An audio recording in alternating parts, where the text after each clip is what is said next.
2, 1. Live from the Rob Christensen Radio Network Satellite Studio, it's Jim and Rob Overanalyze the Movies. And action! Hello, everybody, and welcome to Jim and Rob Overanalyze the Movies, the live video podcast for people who love to talk about movies as much as they love watching them. Now, before we start, everybody, my name's Rob, your co-host, one of your hosts. Before we start, I'd like to announce a couple of items.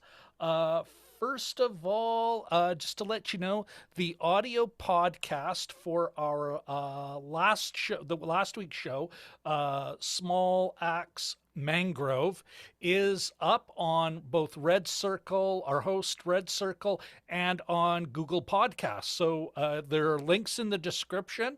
Check it out, especially if you're more the catch up later audio type or you got to leave early. Anyway, there it is.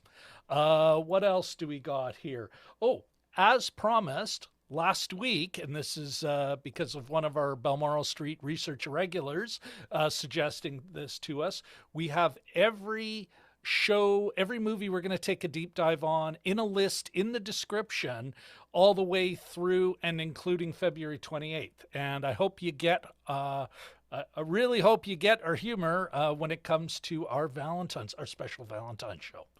Anyway, so we've got that out of the way, Oh, last but certainly not least, next, this Wednesday, here, let me kind of get out of the way here. Me and Jim are going to be joined by one of our good friends, Cody Brockup from the Brockup Side, this Wednesday at 9:30 p.m. Central Standard Time. UTC -6, and we're going to do a live kind of hot takes on all the Golden Globe nominations. Basically asking the question, are nominees for the 78th Annual Golden Globe Awards any good? We'll find out. We'll give you our opinion. Join us, though, on the live show, and we'd love to hear your opinion on that. Okay, so now that that's out of the way... All right, yes. Okay, so today we're going to be taking a deep dive on Bowfinger. This is a kind of a parody love letter to filmmaking and I think con artistry. Steve Martin portrays Bobby Bowfinger, a down-and-out Hollywood filmmaker trying to produce a film on a nano budget. Was it $2,184? With star Kit Ramsey, played by Eddie Murphy. The thing is, Kit doesn't know he's in the film, so that's kind of what we're looking at today. As far as its ideological ingredients go, let's start on the production side. Yeah, it's a union-made film, although all the characters portrayed were exploited non-union labor. No way would it get a reframe stamp. Very much a guy's idea of how this should all work. What else? Does it have any class consciousness? You know what? I'll maybe talk about that. I think you could give them some honor, maybe an honorable mention, but I couldn't say it has class consciousness, and certainly no class analysis to speak of. All right, with that out of the way, I want to bring in Mr. Jim Chaboyko. He's my my co-producer, my co-host with the most. Let's give a big hand for Mr. Jim Chaboyko. You're doing great. You're going to be a star. And Best for whatever line. reason, my gag thing has decided it doesn't need to work again. So here's your There we go. Thank you. Welcome, Jim. All right. I inspire enough gags, so You do. Okay, before we get to our first thoughts and work through our agenda, which everyone will notice is a little more revamped, we're getting even fancier, folks. But why don't there's already some folks in the chat. Why don't we say hi to everybody? First of all, Mr. Vlad 65. Yay. And he's given us a little compliment on our like our 2-minute countdown. Thank you very much, Vlad. We work hard.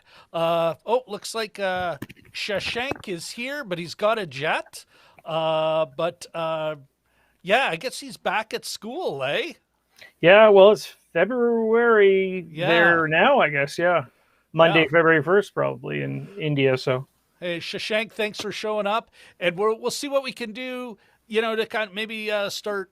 We'll take a look at our schedules, how we can be a little more European and Asia friendly in our time slots. But thanks for coming by. Oh, one of our research irregulars, Mr. Richard L. Chiming in with his gotcha suckers. Hello, everyone. Gotcha, suckers. Just say the line. Say the line. Just say it. I saved the world. I'm Keith Kincaid. Keith Kincaid. All right. Ahmed, Jelly Duck 100. He remembered that movie for so long. LOL. Hey there. Good to see you. Good to see you. And I think, have I missed anyone? Yeah, I don't think. Oh, it's good. We're seeing everybody in the chat. It's why, Jim, we've got the best chat on the internet. They're giving love to Shashank, seeing him off proper, because we got a classy chat. All right. And Eric Thorpe dropped by. Yeah. Thank you very much, Mr. Thorpe. The six representing. Folks. Yeah, and another classy member of our chat giving a shout out to Shashank. All right, everybody. Now that we've got that out of the way, let's you know what? I think it's time to put on some tunes.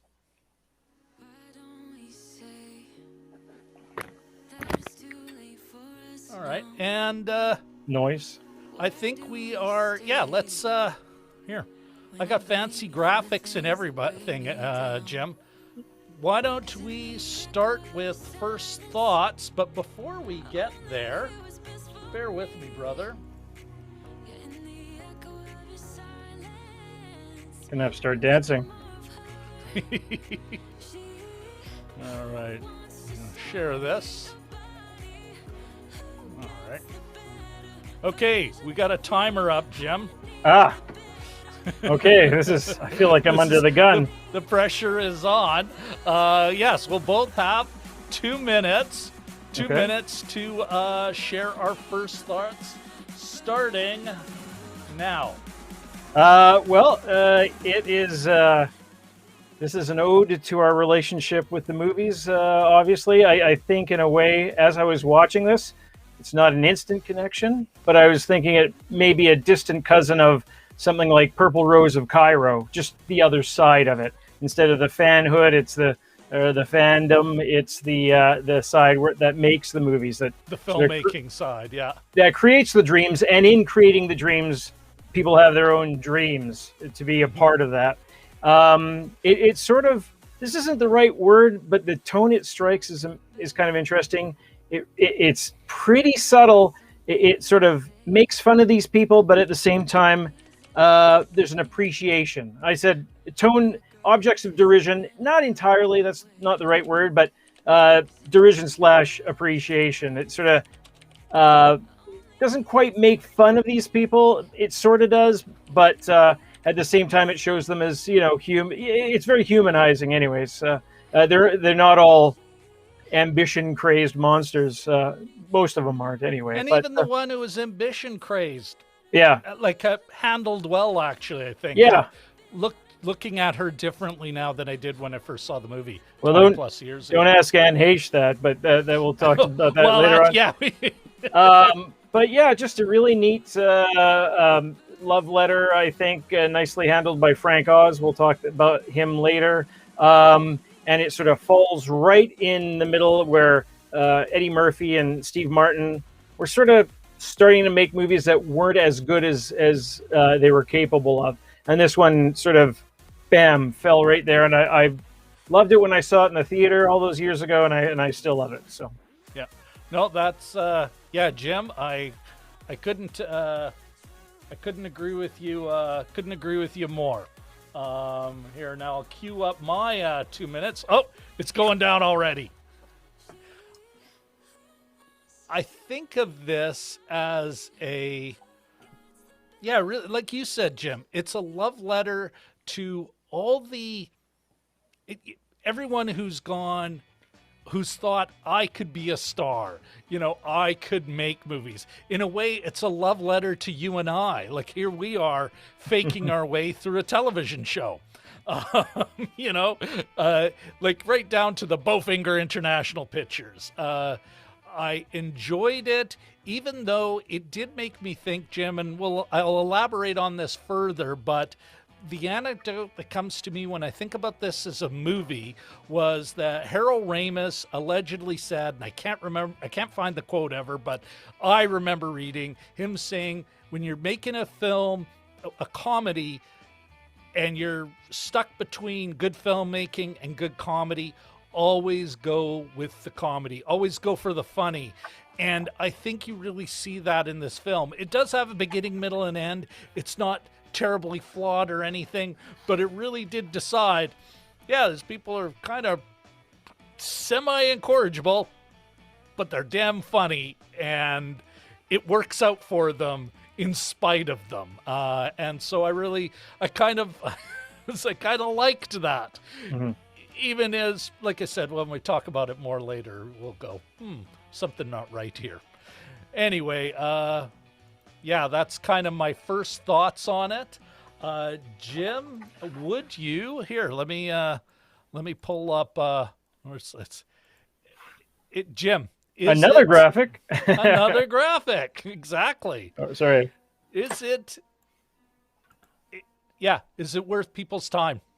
Absolutely, yeah. It's Murphy and Martin at the height of their powers. In a way, these does it still hold up? They're sort of victims of confirmation bias because not always, I guess, but this one I suspect it just gives us an excuse to watch them again. Absolutely worth your time. Frank Oz, I don't think he's directing anymore, but you become aware of what a solid director he is. Again, we'll talk about that later. Yeah. But it's that's a yes. Absolutely yes. Yeah. 100% agree. Absolutely worth your time. Notwithstanding the a number of qualifiers that'll come up as we discuss it further. Yeah, it is what it is, and it's still funny. Yeah. It is worth your time. We'll answer worth your time. All right, Jim. I think that means we're about to head into the spoiler zone, but we did have a couple of chat items I wanted to bring up. One of them was Vlad asking about a trailer. And I'm assuming, Vlad, you're kind of wondering why I didn't play the trailer. And I actually haven't for the last couple of shows. And just to explain to everyone, including yourself, sir, why we're not doing that, it's I got sick of dealing with copyright claims. I would say 1 out of 3 of our videos would be copyright claimed.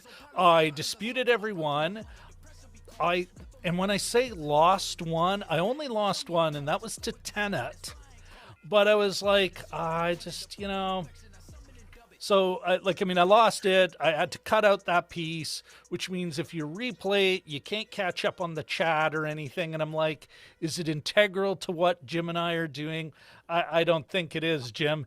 That said, I'd love to, you know what? I'm glad you brought it up, Vlad. And if people can chime in the chat or in comments later, you know what, just to say, hey, do you really miss the trailers? Do we got to bring back some pieces of the film to really properly look at it?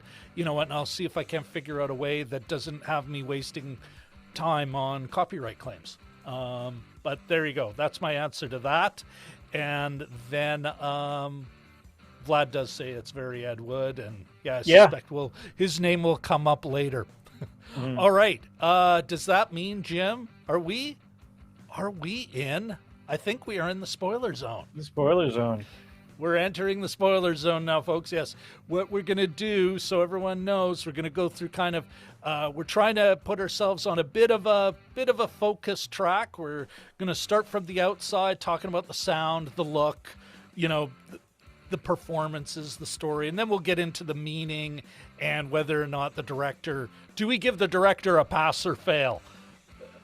I think you might get an idea of where we're going from the beginning, but we will get to that. All right. So Jim, yeah, let's get back to our agenda here, and why don't we take an easy one? What did you think of the sound?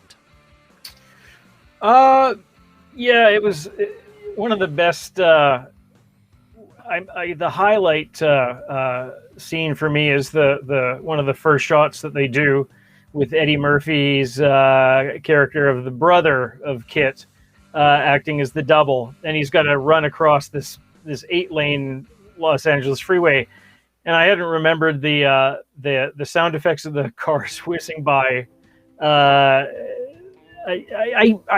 I knew that was a sort of an important scene, but I forgot how funny it is. A little bit of background. I was at downtown on Friday, and I slipped and fell, and I injured sort of my back and some ribs. Dear Lord! And probably bruised back there, but I was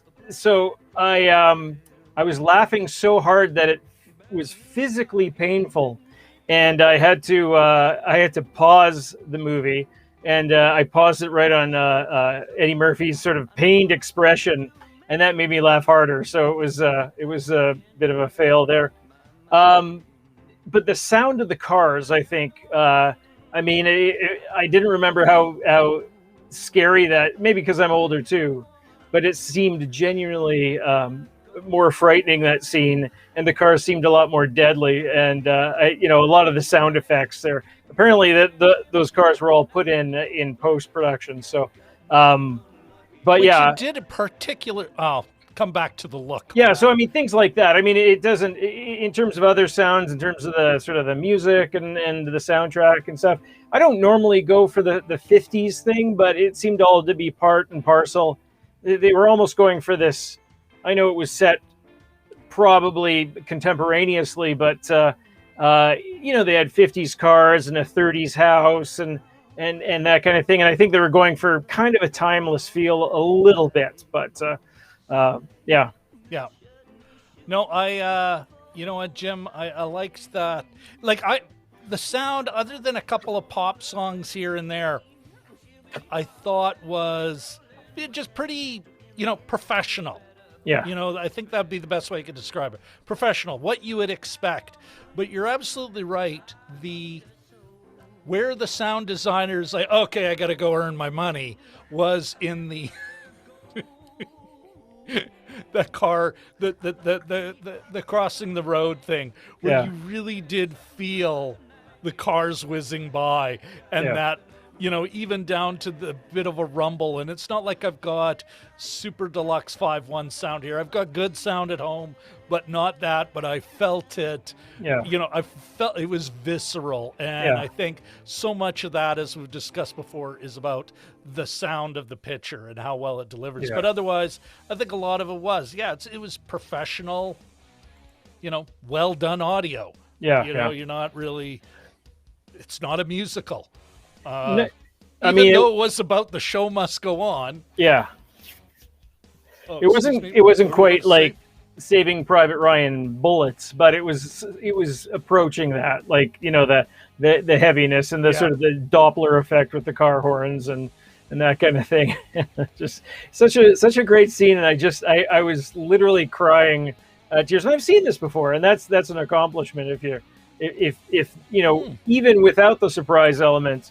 That you're still sort of, cracking up, genuinely cracking up. But no, it was on point. Yeah. Just catching up with everyone on the on the chat, and we'll come back to the chat, folks. You've got some interesting comments, and we'll come back to that. We're going to go on to the look now, and again, starting with some of the easier ones that we can kind of tick off before we get into more meatier areas.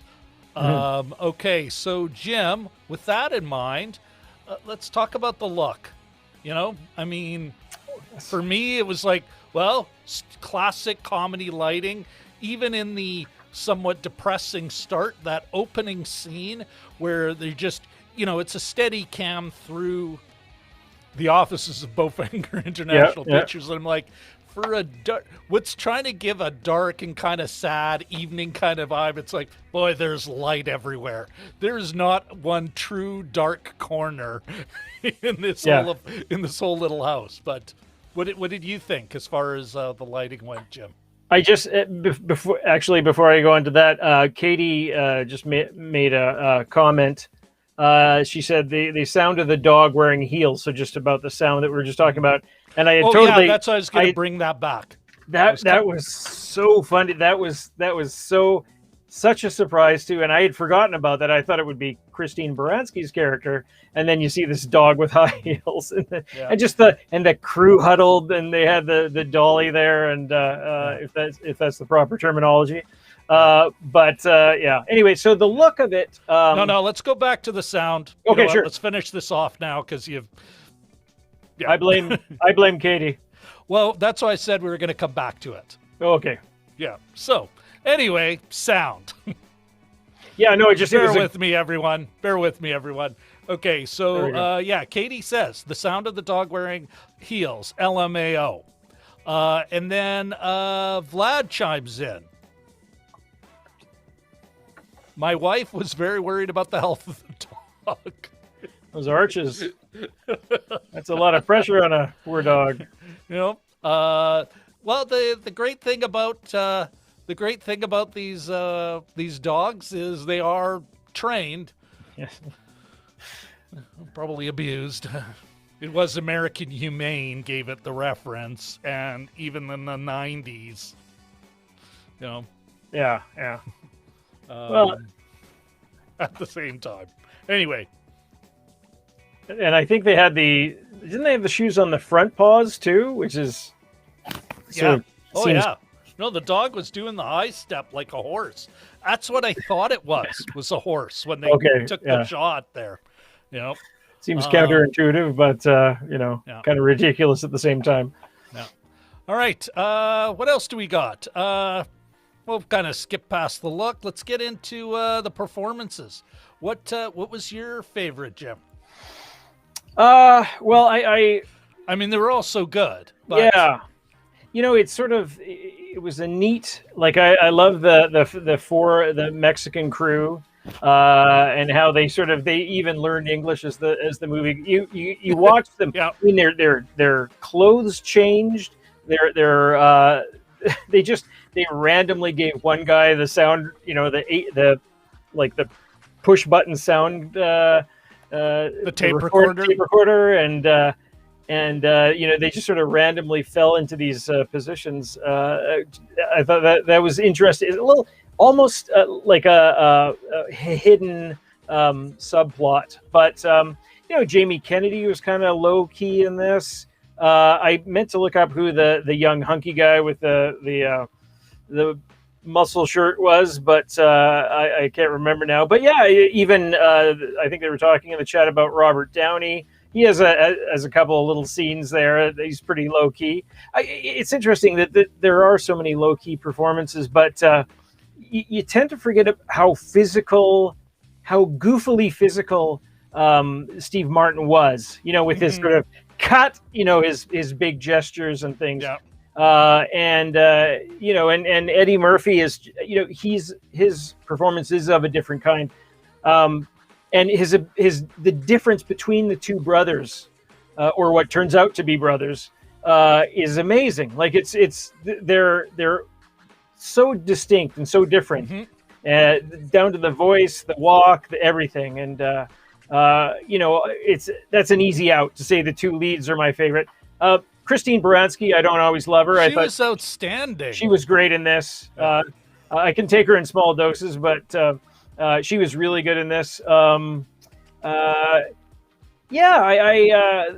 I'm just trying to think if there was any others that really stood out. But the whole cast, it was not quite. I don't know if you would define it as an ensemble piece, but it was almost an ensemble piece. You know, the cop that they brought in late, and then the accountant slash writer. They're all just really solid performances. How about you?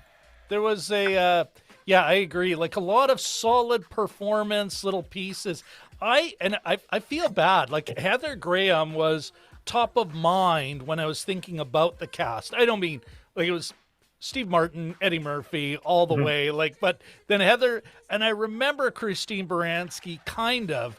And watching it again, one of the great things about this rewatch was like, wow, way more in this film than I remembered, and delivered. Like she really did deliver. All these people delivered. One of the things you mentioned, Jim, about the Mexican crew, you know, there was later in the film as they're getting better, the guy, it's always the second assistant camera, the guy who does the marker thing. Yes, yeah. You know, here you know what? Let me point. Where are we here? Okay, that thing. The slate. So that guy is second assistant camera. He's the one who fills it out. He's the one who goes, scene, blah, blah, blah, blah, marker, you know, crack, marker. No, marker, crack. At the midway or maybe even past the midpoint, Jim, there's a moment where the guy's in the frame. He does his thing, like super efficient, and then he twirls it as he's pulling it out of frame, like he's getting good at it, like a gunslinger, you know, just a little bit of a flourish while still being efficient. Yeah, and it's those little moments, you know, which are both performative. Although I suspect, because I don't even think we see him, I wouldn't be surprised, Jim, if it wasn't an actual performer, or it wasn't actually the second assistant camera who went, no, I'll do it. You know, it could very well have been, but those little moments, Heather Graham was outstanding, but any of the supporting players had that.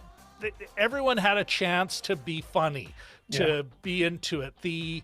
His friend slash assistant slash first sycophant, Eddie Murphy as Kit. Kit Murray. Kit Murray? Yeah, Murray, right? Kit. Yeah. Kit and Jiff, yeah. Yeah. Jiffrinson? Jiff. But his driver, his guy, the way he's, I don't know what he's saying, but there's something bugging me. What was it? Like his ability to kind of roll with Eddie Murphy's nuttiness. Yeah. Even the Scientology stand-ins, I thought they were pretty good. Although, you know what? I'll save that for later. I do have something I wanted to talk about, the Mind F, you know, thing. But Eddie Murphy's comic range in this was really it's a nice little reminder, and he's delivering that all in one movie. So he's all in every scene. It is Steve, and I meant it. I know Frank Oz directed it, but I did mean it was Steve Martin's movie because he wrote the script. I remember interviews from the time. Like, it really is his flick. He is the main character. He's the one who drives the plot. It's all his choices. Everyone else is kind of along for the ride. But no, I thought they're all great. Why don't we jump in with the chat again? Sure. Okay. Skip that. Okay. Eric Thorpe is bummed that, oh, good Lord. Downey. Wasn't a Robert Downey Jr. Yeah, Robert Downey Jr. Yeah. It wasn't just a cameo. He actually had a couple of nice little shots. Like, it was very much Eric a small part, but he did kind of, you know, he's sort of played, and I thought that was another great choice. Like, he played the dick, but not too much of a dick. No. You know, he's kind of an asshole, but not. They didn't lay it on thick, eh? and he didn't. And at the very end, when he realized that they borrowed his car without his permission, Yeah. he's watching the film, and he kind of he's saying it's the only one in town. yeah, without no scratches or anything, and they Yeah. and he just sort of he doesn't overdo it. He just kind of goes, eh. Yeah, exactly. It's a nice little moment. They did get Kit Ramsey. Ramsey, that's it. Yes, Ramsey. Vlad65 says, casting. We need a dog that can wear platform heels. Only on the fronts, though. Yeah. Can your dog do that? For those of you who don't know, there's this thing called special skills. So if you're an extra and you have special skills, dogs, trained animals, any kind of trained animals, they'll have there'll be a list of what it can do. And woe betide the animal wrangler if that mutt or that cat or whatever shows up and can't or just won't do it. Because it'll be like, no, you promised you'd deliver this. Vlad65 says, Eddie can seem so alpha in interviews, but he's very willing to make himself look silly for the good of the role. Mm-hmm. Well That's said, a good point. Vlad.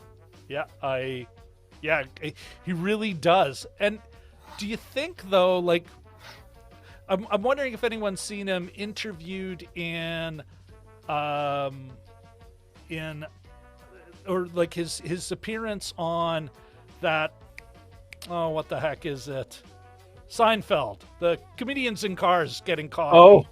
I think he actually comes across as a really kind of a later in his life dude, kind of just enjoying his, enjoying where he is in life. But, I mean, they're all performers. Every time there's a camera, they've got to perform. They're playing almost like a character. I will now be Eddie Murphy, comedian, actor, famous rich person, Mm-hmm.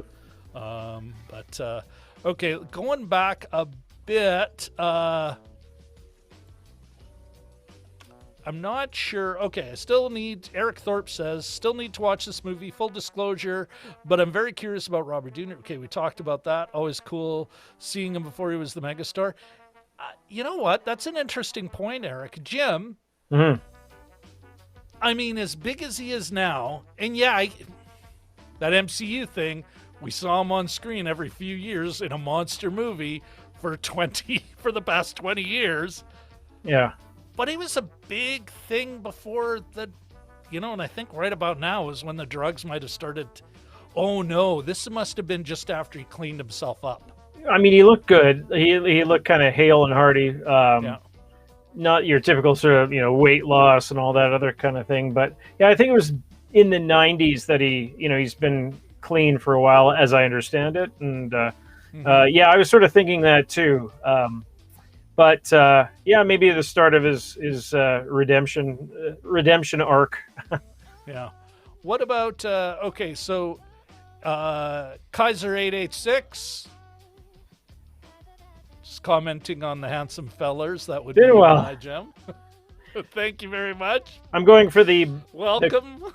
I'm going for the COVID balding Keith Urban look. If people haven't noticed. Vlad, another person who's shouting up for Christine Baranski. Mm-hmm. Vlad65 says Christine B! ! Here's another comment. Maybe this is a great point to kind of move into the story of it all. I think we've kind of covered the performances, but hey, if you think there's something we should be noting, put it in the chat. We will come back again. Okay, so as far as the story goes, let's get to that, and we'll start with Vlad's comment.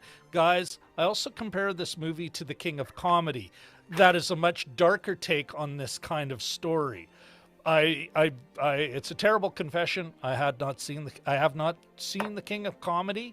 It is not on a list of mine, actually. And correct me if wrong. Like, are they trying to make a movie in that? No. This one caught me unprepared.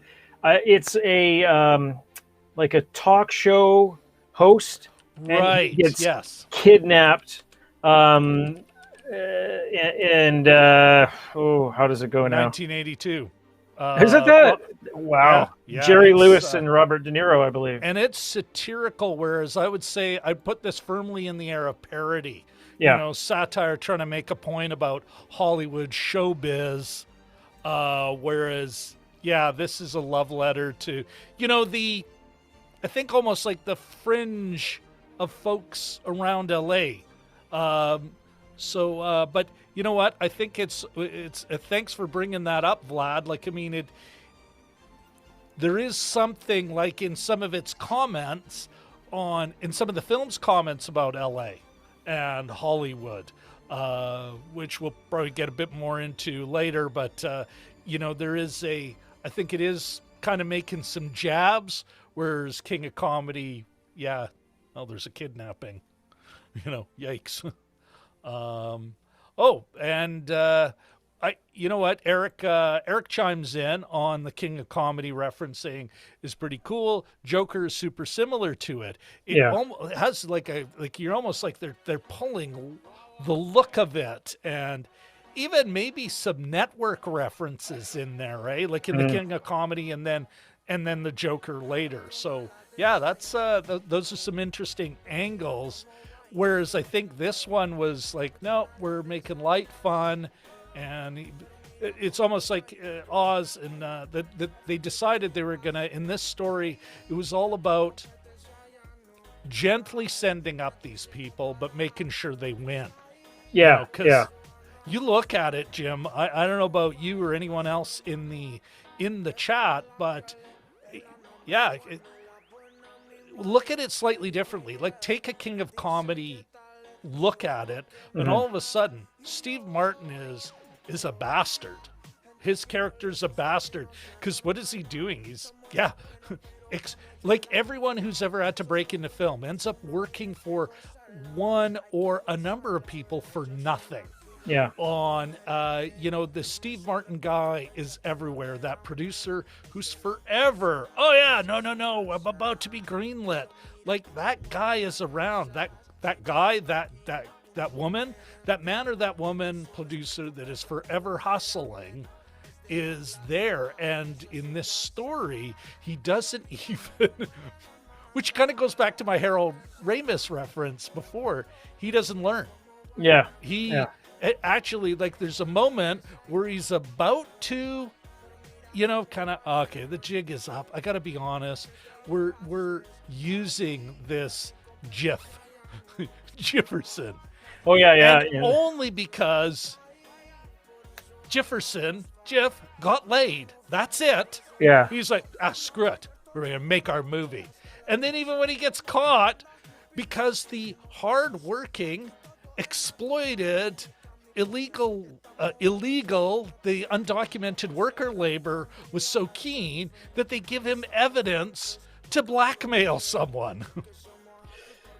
Yeah. Like, that's what's, you know, I might be getting ahead of myself, but it's like, yeah, that's a flat arc. Nobody learns. Nobody learns anything. At best, he's caught, but everyone else is like, oh yeah, no, I'm good. I'm in a movie, you know. But they're caught and rewarded, you know. Auditions $25, you know, like charging actors to audition. Oh, which is like a known scam. Yeah. Like a known, and you've seen it in writing and that. It's a known scam, like just a straight up hustle to take advantage of people who have a dream, you know? Yeah. I mean, it's a lot more. When Heather Graham's character gets off the bus, she's just exploited and used and thrown out. Yeah. Versus, that is not to say that there aren't people very ambitious who are very much and I do like the way they looked at her. They went, you know, she goes, so? Oh, I didn't look at it that way. You know, like, they are very ambitious. You have to be crazy ambitious, crazy ego to succeed there. None of these people are shy. Yeah. You know. Was that the conversation where he said, I want to talk to you. Let's go back here. He goes, did you sleep with Jif? Yes. Well, I've had it. I never thought about it that way. Yeah, it was just a great little moment, and also kind of Meet at 8:00? Yeah, sure. Yeah. Like, they're just like, well, what's your point? Yeah, I did. You know, like, Yeah. which is kind of a gentle way of looking at, you know, any ambitious person. Yeah. Go, well, what's your point? I came to LA to make it, you know. Yeah. Um, I'm giving you know, it a week. and at least she had agency. Yes. You know, it was not him hitting on her. It wasn't like, you know, again, maybe a male fantasy of this character, of this person, but at least at least she was playing safe. We know that multiple condoms were used. Down to 2. Well, I'm really concerned about my scenes. But I think that's, like, for me, for the story, Jim, that would be the only flaw in this story, like, that would not be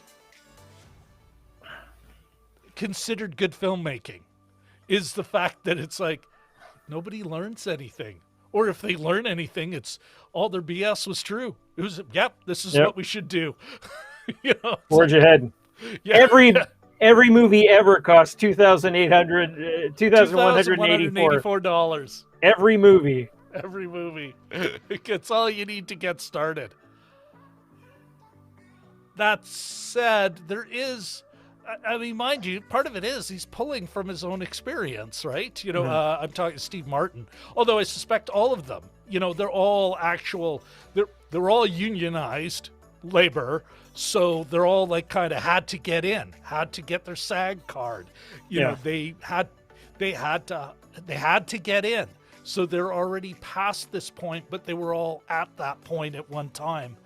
You know, when they were doing auditions, there was the black actor who came up and they said, okay, that, you know, and he said, oh, I worked in Moscow, I worked in London. And here said, to do. Are you unionized? And he said, yep. And then they threw him out. Threw him out on his tail. So what was that? I didn't quite get that. Like, because it was a non-union. Yes, he's just out and out. He's charging people for auditions. Yes, it's a non-union shoot. Yes, and a non-paying shoot. Like, he would be in sort of what I thought. Even with certain states' shoddy labor standards. Yeah, even the worst right to work state in the United States would be no, you have to pay them. You know? and then they violently throw him out. That was a pretty hard fall too. I just it was a good. Well, a real stunt performer did that. That probably was an expensive day for them. You know? Yeah.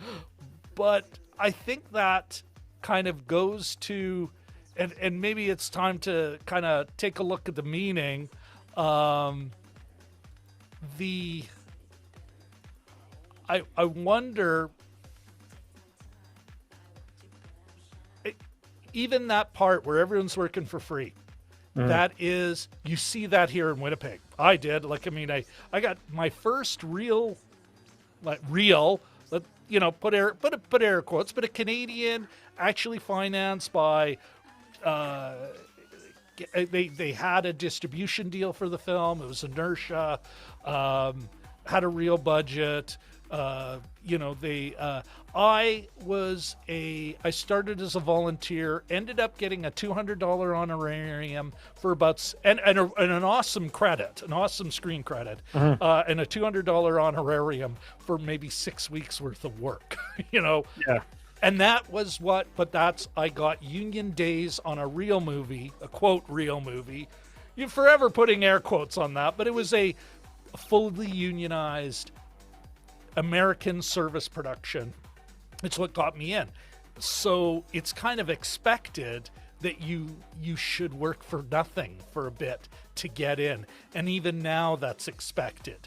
Yeah. Which, you know, it's one of the reasons film is full of rich people, you know, because you got to be able to afford that.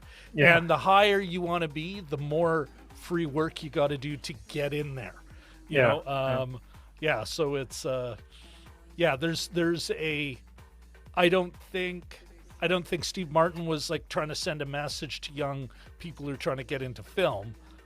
but I think that's part of the message. It's like, get ready to be exploited. A cautionary tale. It's interesting when they're going over all of his stuff. You were speaking earlier about that opening shot going through his house. Is that he's got things on the wall or in the bookshelf that refers to him as both Bobby and Robert. So, young performer Bobby Bowfinger and then Robert K. Bowfinger or whatever. But as he's been in it all his life and probably paid a lot of these dues. Well, and one of his biggest posters was the Hugo story. Yes, yeah. Because he had a cover on Cinelogue. As Robert K. Bowfinger, commercial director. What was the summer stock thing that he did? Once Upon a Mattress or something, and would only play on the weekends. Yeah. The Glendale Players. Or something. Yeah. What I like this comment from Eric Thorpe referring to earlier. King of comedy, despite the title, is no comedy. You're absolutely right. Here's an interesting comment going back to the story a bit here, Jim.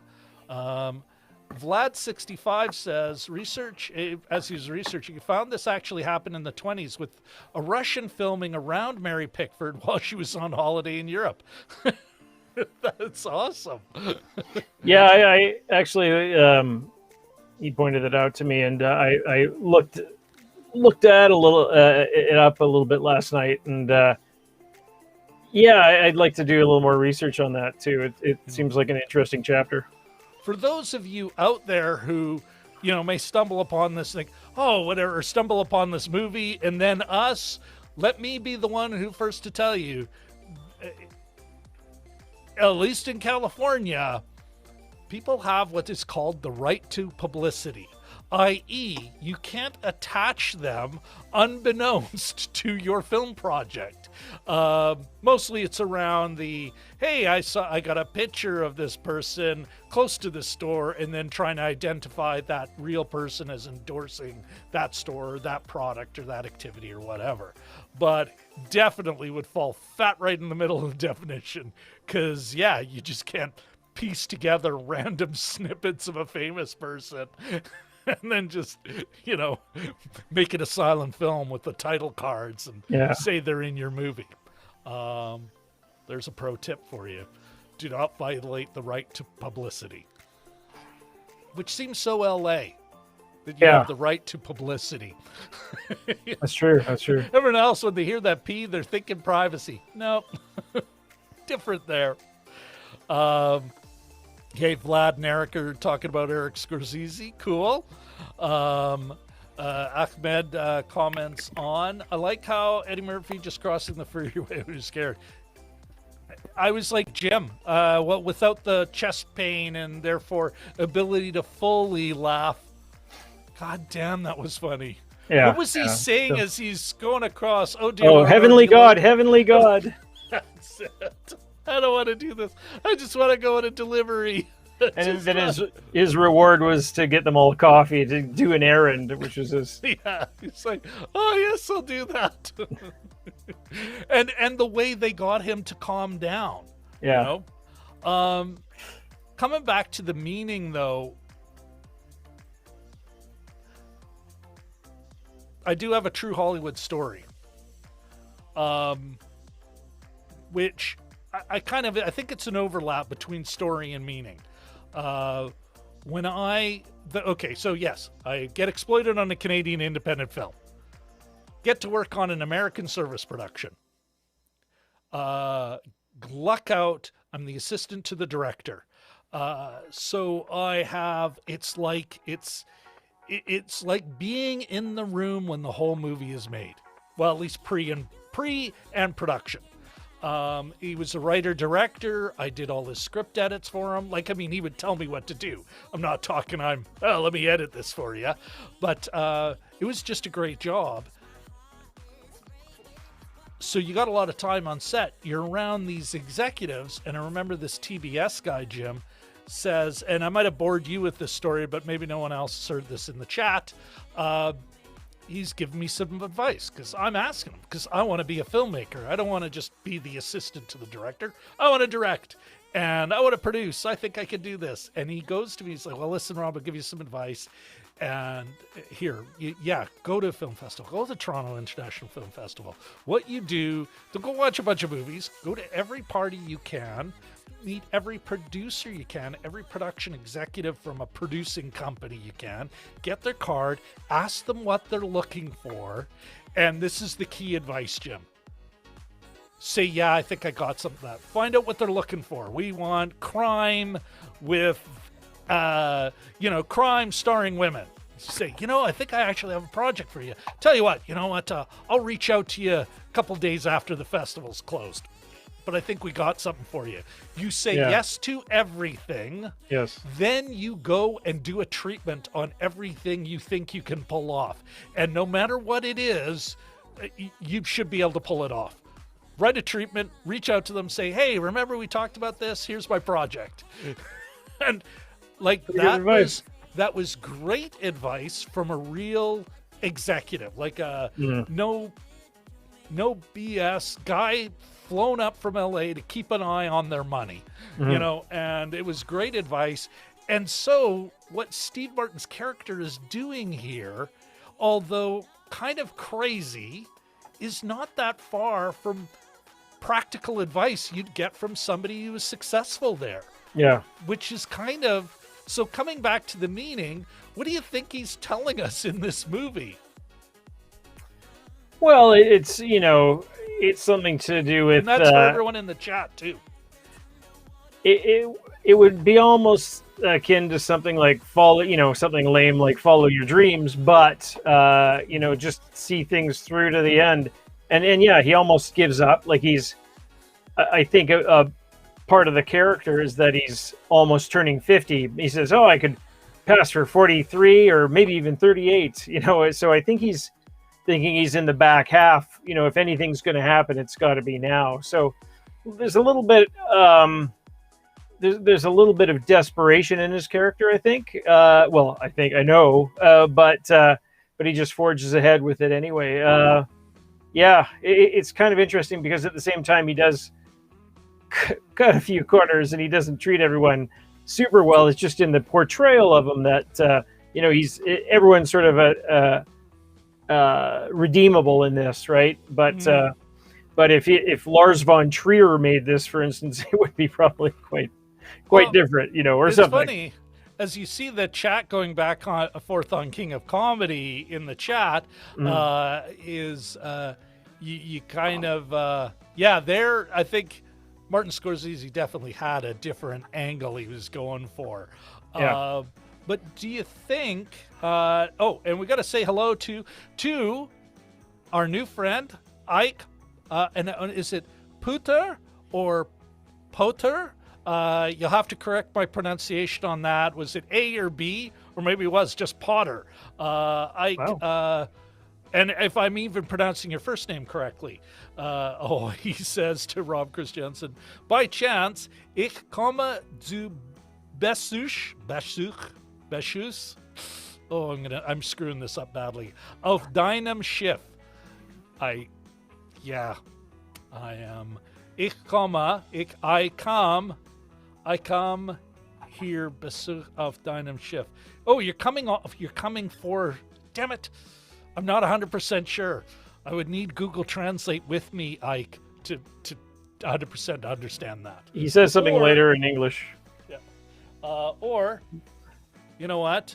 Perhaps the people who gave me this lovely candelabra, my German friends, one of my German friends, Mara Morman, more wood, which is comedy gold.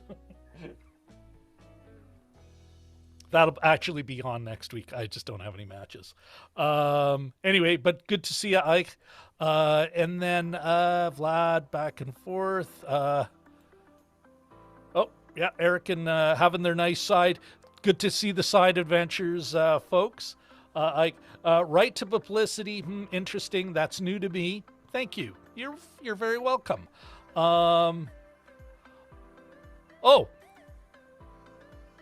Yes, stick with the first name. Ike, as in Ike and Tina Turner. Yee. Yee. All right, Yeah. good to see ya. Okay, so Vlad's saying, though, as far coming back to the meaning, the actual movie we're covering, this film is kind of a love letter to lovable losers trying to make it in Hollywood. Comma, also perhaps remembering what it was like when he was starting out. Yeah, what do you think, Jim? Like, I vaguely remember promo interviews Steve Martin was doing, because it is his movie. Yes, Frank Oz directed it, and that's not to take away from his experience, but the guy wrote it, and the way he talked about it, he says, yeah, I've had people drop a script on my plate at a restaurant, and he's like, I get it. You know what? I'm very fortunate doing the humble thing. I'm very fortunate. And, these people, they've been around it for decades, and they just want to get in. If I just get this to the right person, if I just, I think it is. And I think maybe that's why everybody gets cut slack, even though they don't change. Most people don't change that much. Yeah. Plus it was funnier that way, maybe, I just tried to translate that, and I come to visit you on your ship. So, yeah, well, this is the On great your ship, show. Jim and Rob, Yes. Overanalyze Movies. And thank you very much for visiting, Ike. And I'm That's accurate. appreciating that you're in Hanover, Deutschland. I'm probably mispronouncing Hanover. But that you're there, and that's like 7 hours. It's really early in the morning. Thanks so much for popping by. Oh. And Eric Thorpe does make a comment, directed by Yoda. Yes. I did get, at least I think I got Hanover right. No, it's only to help you to pronounce it right. I don't have anything in common with Ike Turner. Wait, I play guitar too. Oh! Let's keep it that. That'll be good. Yeah. Okay, folks. Before we kind of move on, I did want to. I think it's that time, Jim, where perhaps we maybe beg for a little love. Everyone, if we could get a like from you, we would really appreciate it. Really, please, please, please. Blocking my own light. That's a good one. Of course, if you haven't already, please subscribe. And last but certainly not least, don't forget to ring the bell. Ring the bell so you get notified, especially as once in a while, usually we're here at 9:30 Central Standard Time, UTC -6 on Sundays, but for our special shows, and there will be a few. We've got the Golden Globes, then we've got another collaboration we're cooking up with Sean over at Lost in the Reel. We have I think it's going to be some awesome Oscars programming, Jim? Mm-hmm. Yeah. If we can actually figure out how to make it work. Pull it off, yeah. Exactly. But I'm really, I don't know about you, Jim. I'm excited about that. So. Yes. Oh, yeah. Definitely. Yeah. Yeah. All right. So let me ask you this, Jim. Would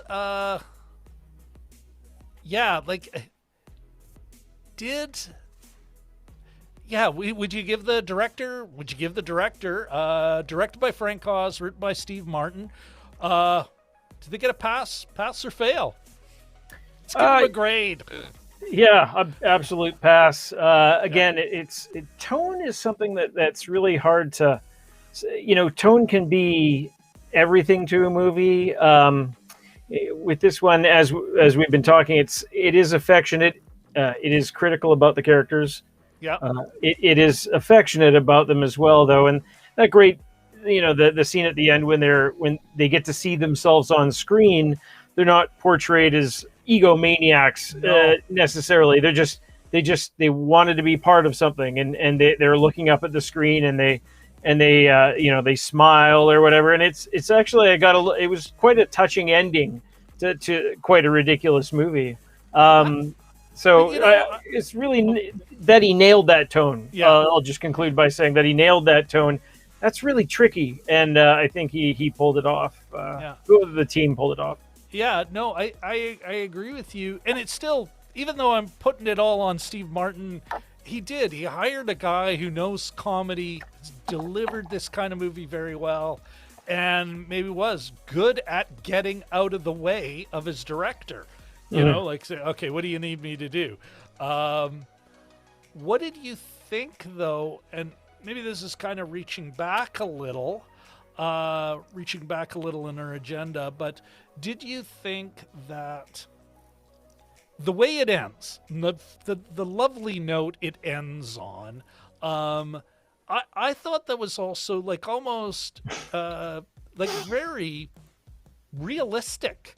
Yeah. Actually, there are these folks, like, I mean, okay, you can think of, and it was even, remember they're driving, Buddy's coming out of the studio proper, and we see some ridiculous, I can't remember what the movie was called, but it was a Kit Ramsey starring vehicle, but it was like any other nonsense that would come from Steven Seagal, where the Explicit Endeavor was one of them. I wrote it down. Yeah. Yes, thank you, Jim. Explicit Endeavor. Vague enough to, yeah. But solid, you know. I think that I kind of enjoyed the way they ended it, because they sort of acknowledged there's a lot of people making a good living, you know, doing what they love. And I'm thinking of the Sam Raimi crowd. Like, what, you know, he can make a killer studio flick, but he's made a lot of SHIT or Bob Campbell, like that crowd around Sam Raimi, who managed to be B and C, like deliver a lot of B and C content out of New Zealand and just have a wonderful, long, good earning career, making, you know, some of the funner, nothing stuff that you're going to get a big wide release at Christmas time on.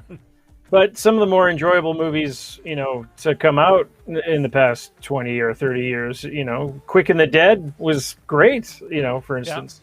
I mean, that's going a bit back now, but I think 1994. But I wasn't so much talking about the quality of his films, which are kind of a mix.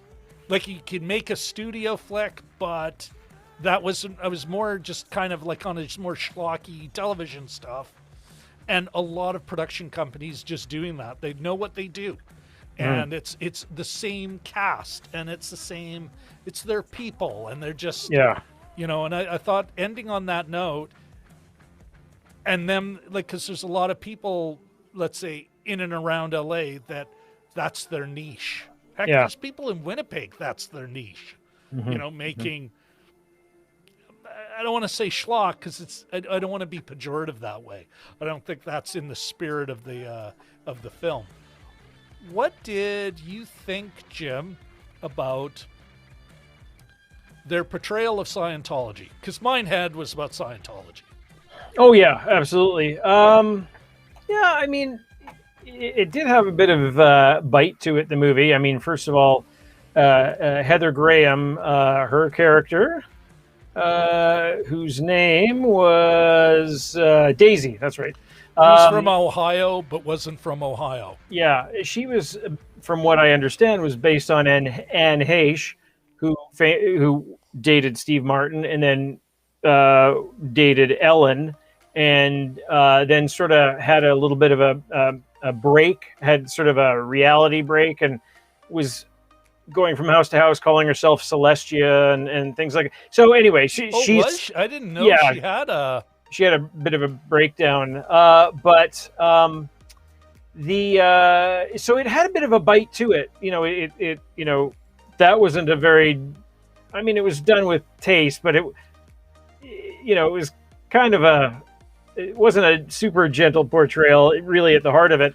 And then there was the mind. Well, it was, but I mean, just the fact that she slept her way through the whole crew and then went on to find the Hollywood's most powerful lesbian at the end. And, you know, I mean, that might have been a little bit of a cheap shot. There's some critical, there's a little bit of criticism there, but that and the mind head aspect of it. By the way, I always forget Terrence Stamp is in this movie, and it's so funny too because he's such a serious guy that it's sort of, I was like, oh my gosh, yeah, he's in this too.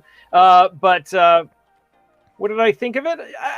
I think it was, it's trying to portray Hollywood in the 90s, and these are some of the things, the ambition on one hand, and then these kinds of organizations that come up and that have a number of actors in them. Quite frankly, if you watch any of this Nexium business on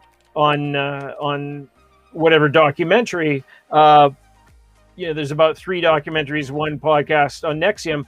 They attract a lot of actors too, so I think it was a necessary inclusion. But the whole thing, it wouldn't work unless Eddie Murphy's Kit character wasn't paranoid, and that was sort of the final puzzle piece.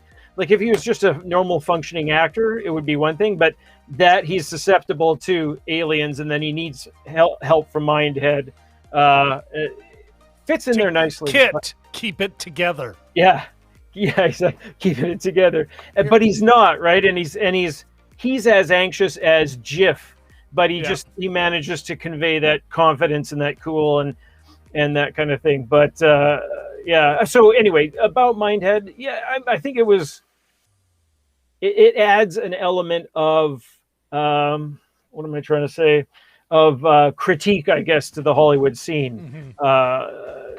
Some of the forces that shape the industry down there, I guess. I don't know. Did you have any problems with it, or were you? Actually, I'm kind of the. Heck, if I was, and who knows, it could also be, they're well known. Scientology is well known for its litigious, nature as an organization. Yeah. At the same time, Martin is a philosophy major. That was his first degree. Yes, yeah. He really is a critic of Scientology. But in the end, and I thought it really kind of hit them the first time when I first saw the movie. Watching it now, it's like they seem to be you've got the people we're supposed to like basically taking advantage and exploiting a mentally ill man. And meanwhile, the Mindhead folks, they don't put him under, like they do the head weird thing only once, but at the beginning it's like, what is our first thing? No aliens are trying to get us. Like those affirmations, which are, some cognitive, some CBT, like some CBT therapists might actually kind of go, okay, we gotta challenge these thoughts that just aren't real. Like they seem to be the only one who's, maybe you need a few days. Sure, it's going to cost. He says, go get my checkbook, but so does every place. Yeah. But they're like, do you want to rest with us? Because you're really melting down. So in the end, it's almost wait a sec, is the Scientologists the only ones who actually seem to, for their own reasons, but at the same time, the only ones who seem to be trying to do right by Kit? Yeah. Like right down to you can't show the Laker goals. You can't do that. They're not, they're challenging his thoughts. Yeah, whereas his yes guy is yes guy. The crew is actually exploiting his mental illness after a while. It's or they're just too clued to get that their own producer is just full of shit. What did you? Okay, here, let's go back to the chat for a sec because we've got some comments before we we get into the wrap up. But I did want to talk about, before we finished briefly, I think the message being sent regarding Heather Graham's character, the Daisy character. And I'd agree with you, Jim. You know what? Looking back, there's a cheap shot at the end about her with the most influential lesbian in Hollywood, which is it's a little bit of a cheap shot without knowing the Anne Heche connection. Like, even if you're just watching it, it's like, okay, it just, yeah, it's almost like one gag too far. At the same time, I did kind of, the woman had agency. She, didn't look like she was being cruel to anyone. Yeah. And they even had the moment. Did you sleep with Jeff? And yeah, back to like it's there's something to be really said about what's being communicated. So, and I don't look at it that way. Like that there's something, I think there's a bit of positive. It again. And the other thing is, too, I think it's important, although it may not have been his express meaning or even his conscious meaning, but I've met enough of these people. Like, LA is where some of the most ambitious like hundreds of thousands, perhaps millions of some of the most ambitious, driven people on the planet.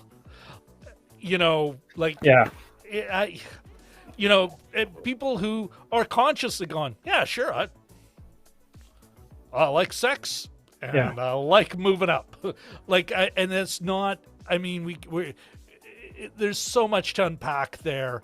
That they picked the woman and not another character. That's like, it's not perfect, but at least she had agency and she had some joie de vivre as she was, and not, like, I mean, there's been some more negative portrayals at the same time of women like that. I'm thinking of Michael Crichton. They flipped the script allegedly about somebody in the workplace being accused of sexual harassment and rape. Okay. Demi Moore played the villain there, and it was so, like, it was just gross. So, like, I mean, this, on the other hand, it's like almost a no harm, no foul. And she's light and fun and, kind of going, well, yeah, so. My favorite part was so I thought that was better than it could have been, like, and better than I remembered. My favorite part was the pattern where she would talk to somebody and she'd be trying to get something out of them, and they say, I'd really like a few more lines in this scene. Well, I can't deal. It's him that does that. Oh, is it? And He's in charge of that. Oh, is he? And then just cut to the next scene. And then, I mean, in terms of the cruelty, there would be some, like, she would ghost somebody occasionally, just walk right by him. Hi. But it was like, in the way they handled it, I think it was, and there's kind of a part of it. It's like, the ability of people to fool themselves because they're getting something they want, or they think they're going to get something they want, which could be another theme of this film. Like, why would you believe this guy? He's just so obviously full of shit. Christine Baranski's character should have been, but she thought, everyone's kind of going, I'm willing to put up with this beautiful lie because I don't want to leave LA. I don't want to go back a failure. I don't want to, and it's what these con artists exploit, eh? But, Well, her other option was to be in a production, have a small part in a production of Cats in Edmonton. So which a lot of, working actors have to do. They may live in LA, but especially Canadian actors, a third of their roles are still in Canada because they fly back, stay with the folks, and then they're treated as local. There's a pro tip for you folks. Okay, let's jump into the comments before we... Sure. Bear with me. All right, where are we? Got a little behind. Sorry about this. Okay, first... Ike is asking about what schlock is. Shit. Low budget schlock. So low budget, poorly made film. The film that they're making in Bowfinger. Chubby Rain. Chubby Rain. Chubby Rain is schlock. I think it's a Yiddish word. Yeah. Perhaps one of the Balmoral Street Research regulars will chime in the chat on that. There's a call. Okay.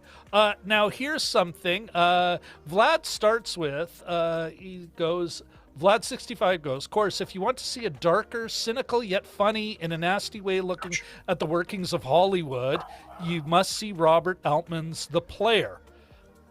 100% agree. Another one I would put on top of that list is Swimming with Sharks. Oh, yeah. Brilliant and dark AF, as the kids would say. Yeah. What would you add to that list, Jim? You know, in movies about movies, they quite often talk about the stuntman. Who, I believe Peter O'Toole's in that. That was Ed. Been ages since Blake I've seen Edwards. That. Blake Edwards. Is that okay? Yeah. Directed that. That's often cited. Yeah, about making movies. It's not always my favorite subject, despite this one. You know, because it can get a little navel gazy, but this one is one of my favorites about the movie business. Yeah. Ed Wood, mentioned earlier. That's a good one, and I totally forgot about. I was, just this evening trying to think, just while I was having dinner and without using any electronic devices. I'm like, what other movies are about movies? And it's its own genre. Like, there's a whole bunch of them out there, but I don't suspect. Hail Caesar was one recently. Hail Big Caesar, money, with a great scene. With Alden Ehrenreich and Ray Fiennes, and it's just a perfect scene in that. I should also mention too that there was on SNL last night. There was a segment on the news, Fran Lebowitz and Martin Scorsese, and it was hilarious. You can find it on Twitter under the SNL account. But anyhow, all right. Vlad says. The ending says there are people with little talent and a lot of money making movies like the Kung Fu epic that ends the film. Steve Martin was saying something there for sure.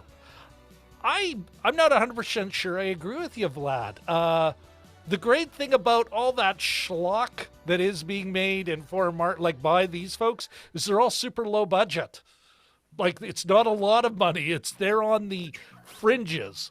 They're making service productions in Winnipeg, Manitoba about Christmas, because we've become the Christmas movie capital, but lower budget, lower production values. I don't think it's as much about a lot of money. It's the maw. There is a market for it.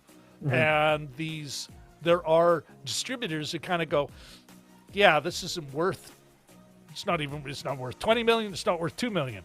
But if you can make it for $500,000, I'm your customer. And I think that was kind of what he was talking about, was those folks. And I keep thinking Sam Raimi is a high-end name who makes a lot of that junk.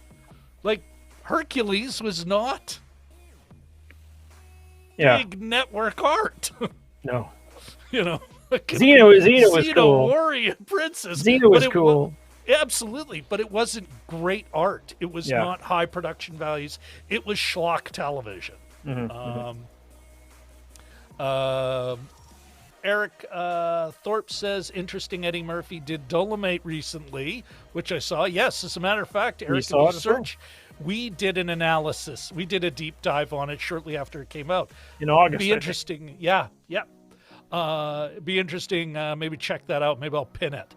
Anyway, he goes on to say, seems like this movie has some similarities to it as well as in terms of the story. Oh, absolutely. Jim, I think we even brought up Bowfinger when we were looking at Dolomite. Yeah, maybe, yeah. And it was probably about the time where it's, we got to look at Bowfinger. Yeah, it's been on the list for a while, so. Yeah. Richard comments regarding Mindhead. Funny Mindhead scene in which the security guard is waiting to speak to the head honcho wearing one of those weird hats. He was level 6, if memory serves. Wasn't that it, Jim? He's like, he's level 6. Been with us for how many years? 4 years, I think. Yeah. The pointy heads. Vlad commenting on Dolomite. Yes, Dolomite is very much like the filmmakers being lampooned here. Absolutely. And again, another love letter to those folks. Okay. Oh, Vlad65 says, Mindhead seems shockingly prophetic of Q. Huh. I always thought it was more of a take on Scientology, actually. What do you think, Jim? I try to avoid on Q as I try to avoid things Q as much as possible. So bad, so lame. Okay, Jelly Duck. Jelly Duck's got to go. Sorry we missed you, man. Ahmed, thanks so much for coming. Jelly Duck says, I'm heading off, working in office right now. See everyone. Shukran. Thank you, Jim. Thank you, Ahmed. Have a great rest of your day. And yep, because we've got the best chat, the classiest chat on the internet. Vlad65 is saying bye, Jelly. Eric Thorpe is saying bye, Jelly. Throwing on some emojis. Jimbo. Oh, Jim, you'd already said. Thank you. Richard L. Says, Crichton movie reference was Disclosure, starring Michael Douglas and Demi Moore. Thank you very much. Part of the Research Irregulars, the Balmoral Street Research Irregulars, a 3-person crew. You will note them in our end of show credits. Vlad65 says, guys, could you have the Heather character if they made the film now or after the Me Too movement? I think it would be more difficult. Yeah. Absolutely. That's a good point. Yeah. I think it'd be a different movie. You could have the character, but it'd be a different movie. What were you saying, Jim? 20 years? Just the difference in 22 years, and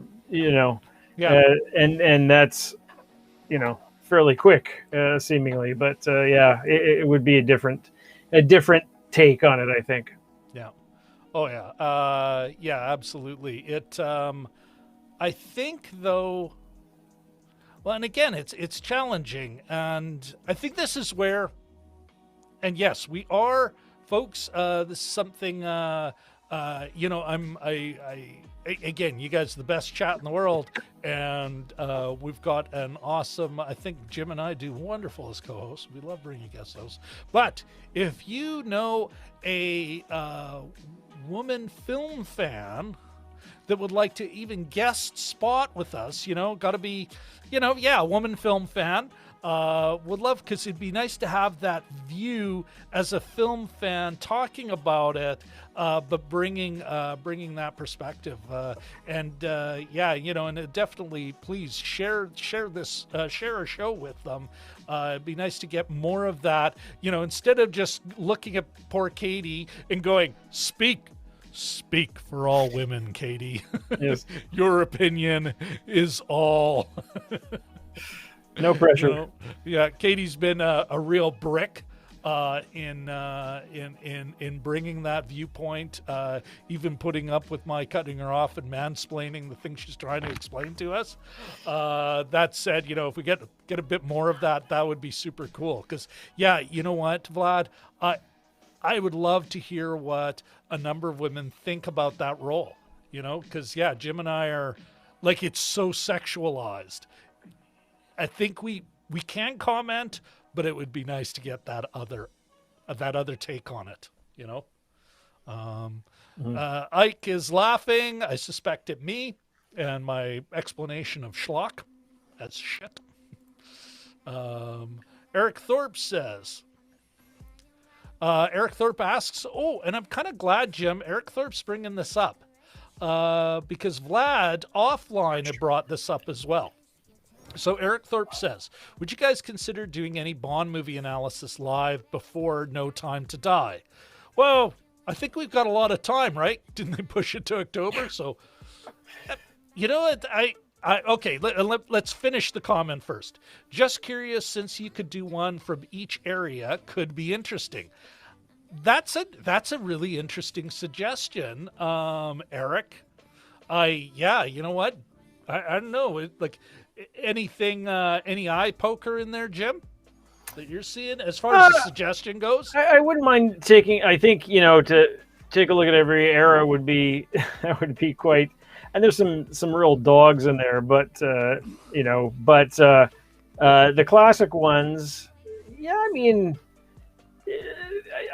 I wouldn't mind doing a couple, but there's so many movies to choose from that it's, and we're often asked how we select what we do select, and sometimes it's random and sometimes it's just our own interest, but if we could only do one a week, so yeah, good idea. Let's put it in a file folder, but I don't think we've done 5 or 6 of any one given series or star or anything like that. But well, you know what? We'll put it on the list, and that comes to, like Vlad had asked offline, because he suggested some films.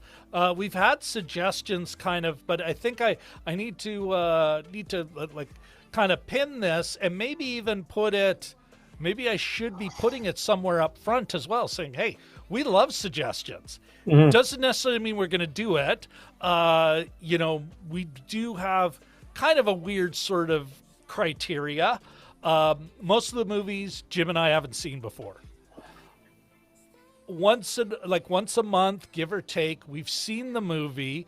Like Bowfinger, both Jim and I saw when it came out. Perfect example. And what we're doing is we're taking a movie we liked from back in the day and asking ourselves if it held up. So that's sort of our criteria. I think that this could probably fit more in a does it hold up? Yeah.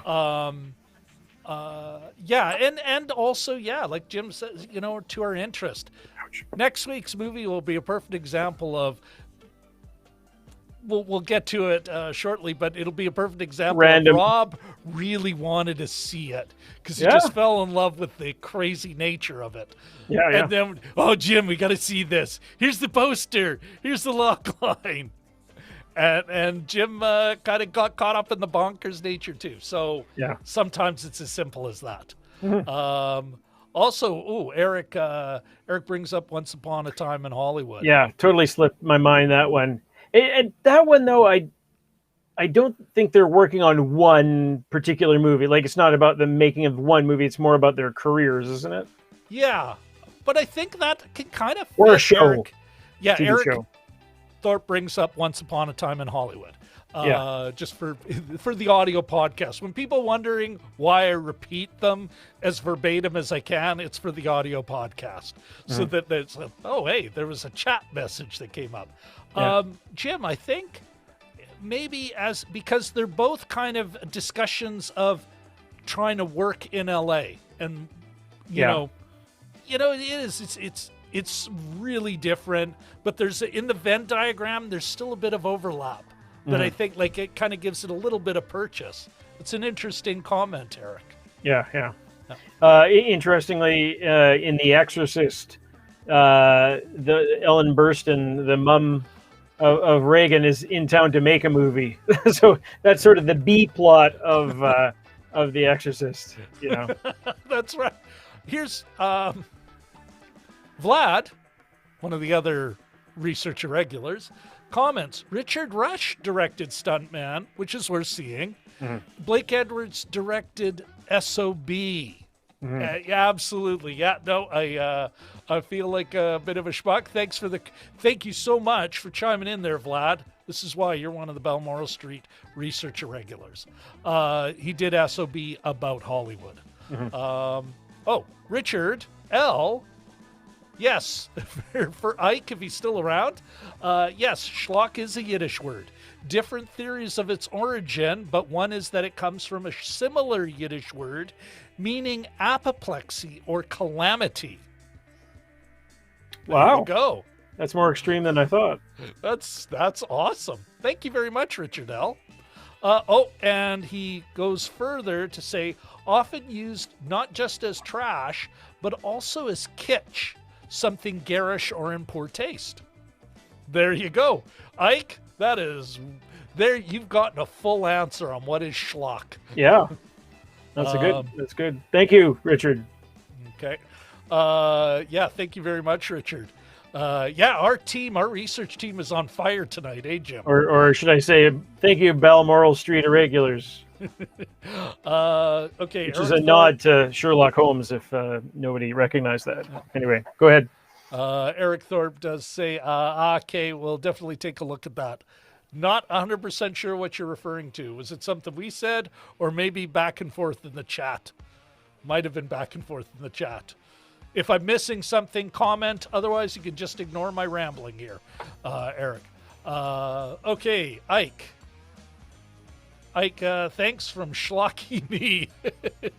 Oh, Katie Fowler does come to our rescue. Katie Fowler says regarding Heather's character, could be seen as problematic today for reinforcing a stereotype. So, yeah, I'm kind of like, what's the stereotype you're thinking of, Katie? I want to, kind of get that better in my head. So if you could chime in on that, but thanks for commenting on it. And if I would suggest any change, could be seen with, maybe we could almost strike, with your permission, Katie, we could even strike the could be seen and just seen it as would be seen as problematic. I suspect. Ike says, Redford's All Is Lost in similar films. People on the Ocean might be nice, says Schlocky Me. Oh, is this like a suggestion? Thank you very much, Ike. And then Ike, a shout out to our researchers. Oh, this is great teaching here. Kitsch, we also have in Germany. Excellent. Okay, let's, Jim, I think we've already gotten your take on if it's a director pass or fail. Mm-hmm. And I think this is one of those ones, it's almost too... Like it's too easy. Of course, Frank Oz passes. Mm-hmm. It's interesting. I can imagine a world. I don't know. I can't think of a specific one right now, but I can imagine a world where you could say it's worth your time, but you could say the director failed. Those flawed, like a deeply flawed film. I'm thinking of recently. I saw The Dig the other night. Okay, I did. I enjoyed it, although it's got a weird break. Like there's a number of flaws. I think it's one of those things where I could say, yeah, it's worth your time, but I think the director, I can't give him a C. I give him a D. I think it's a fail. There's flaws that kind of stop it from being a really good film, while still worth your time.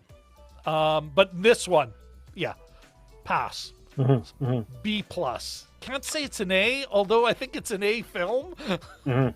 Like, how does this film have such memory? Like, I had people on Facebook going, "Oh, I love this film," or "I can't wait to see this," or like, this has some staying power that, as a filmmaking exercise, you kind of go, boy, I guess Steve Martin and I guess they're all just that good. Yeah, and I think there's a little bit of kind of nostalgia about it as well, in a strange way. There's a couple of interesting other things too. Is that as I've gotten older, I've come to enjoy comedies that aren't so reliant on set pieces. Like the one big gag. Beverly Hills Cop with the bananas up the tailpipe and that kind of thing.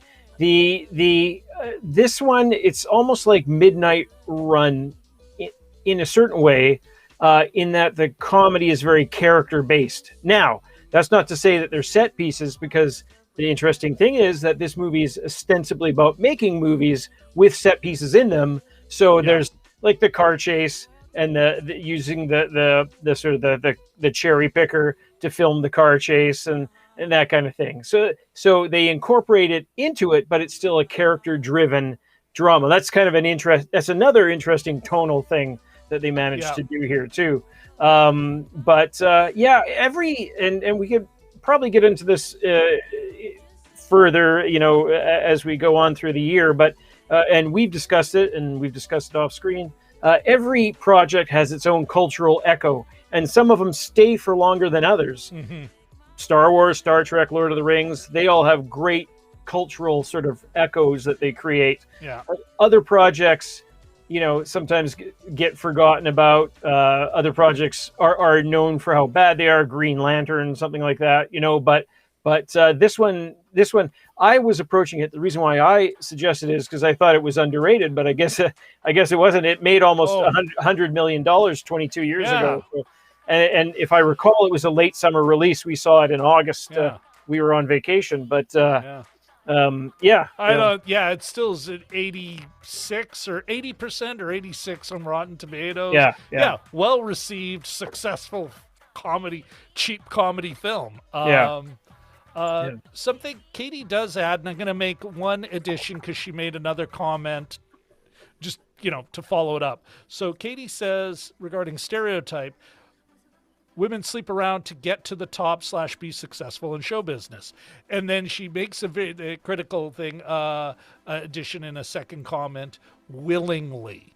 Bolded willingly. And I'm kind of wondering, that makes me think, and imagine a film, not this one, not just rebooting this, but imagine a film where it's several women characters and their behavior in LA and a real arc and everything. I think you can have a Daisy character in there almost as comic as this one is. If there's other women negotiating the space differently and see it differently, then you've got a contrast here, where here we'll have one hot young woman and she will be a, insert any slanderous comment you want about her. And that's the underlying problem. Not necessarily what Steve Martin was going for or conscious for, but certainly that's the implied message of the film, because it's the only woman there. Even the one they saw first, the first one who was she was auditioning, it's almost like they kind of, the kiss was just so obviously flat. And that was a director's choice. Okay, you're going to be this, so that when she comes, the obvious bad actress, she's the Pia Zadora of this film in a way, because her acting is terrible. Her acting's atrocious. So adding to what Katie was saying about the stereotype, it's the terrible actor, but, young, attractive, and more than willing to sleep around, as she, ruthlessly works through the thing, The only thing I'd say is, having been around that industry, it's at times it can be depressing because everyone's looking over your shoulder, and the only reason you'll notice that is the odd time you're not looking over theirs. Just that constant, and that's sort of, everyone's so goddamn ambitious. And I'm seeing it as a slight negative and a slight positive. I'm neutral on that drive, on that kind of motivation. It's it's a weird beast, right? Katie, thanks very much for adding to that. And I think that helps us. And it also does. It's like, imagine a film where there's 4 women, and Christine Baranski, yes, she's another woman, and she's portraying almost another, because they're all kind of stock characters around LA. The beef hunk who's kind of stupid. Christine Baranski is almost this Swanson-esque, the pictures got small, talking about process. But if it was 3 or 4 women of the same age, like a little more similar, I think it would be a lot more interesting. That character could play off the others. It could be explored. Whereas here, it's, just kind of one note, and it's Heather Graham's talent that brings her off, Okay, Vlad65 says, Oz had worked with Martin on Dirty Rotten Scoundrels, which was a bigger hit. But it seems like, I don't remember it like I remember this. It's a great one. It's another great one. Oh, yeah. But it seems like Martin's film, as he wrote and starred, but strangely didn't get a production credit. I wonder if it was that big an ego credit at the time. Now you're a big star, but this was the late 90s, maybe? Yeah. Or it could have been just, they were like, be happy we're making your weird little movie. Not that it's that weird, but or it could have been Eddie Murphy going, no, I'm the money here. Yeah. What going back to that cultural echo you're talking about, Jim, is part of the cultural echo here is it's really for you. If you're a film fan, which I think every film fan, I still use that reference. The audience has to know that his name is Cliff and they're on a cliff and it's too cerebral. We're making a movie here, not a film. Brilliant. Oh, yeah. Which also showed that the character is smarter than he could have been played a lot dumber. Like every character, even though they're a stereotype, everybody is given more to work with. So it's not just the performance. It's that they're given more to make them all a little more human, a little more screen time, just enough to... Going back to the comment about cultural echo, Jim, do you think part of the cultural echo here is mostly amongst film fans, filmmakers, wannabe, and I think every great film fan, there's a wannabe filmmaker, and I don't mean that negatively. I mean that I mean that as a once in a blue moon. I can honestly say I've made a film, but mostly I'm a wannabe. It's why I'm doing this show. Yeah. I get to kind of fake it.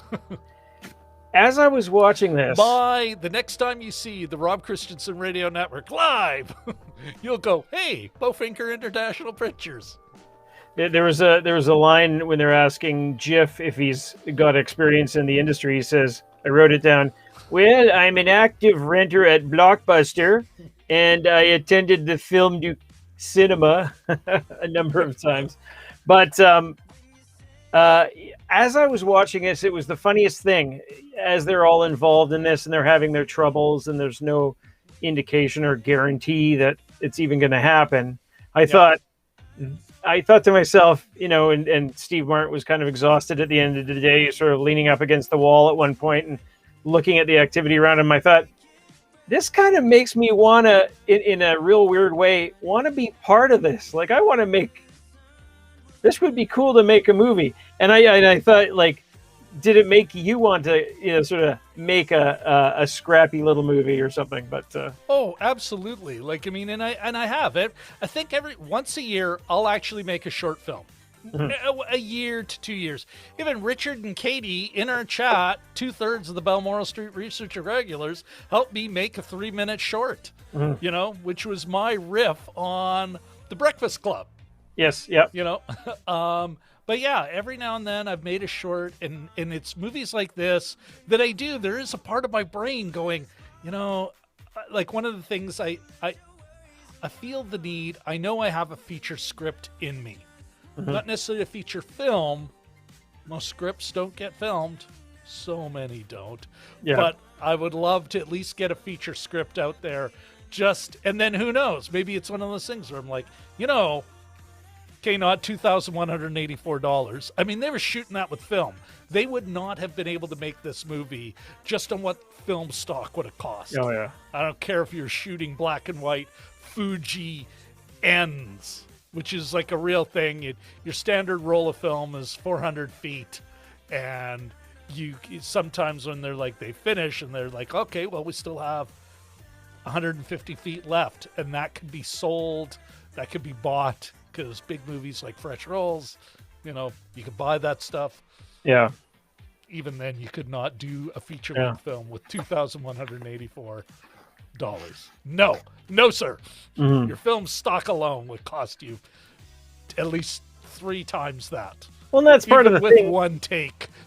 That's part of the thing too, is that he's in it and he's so naive about it. It's that.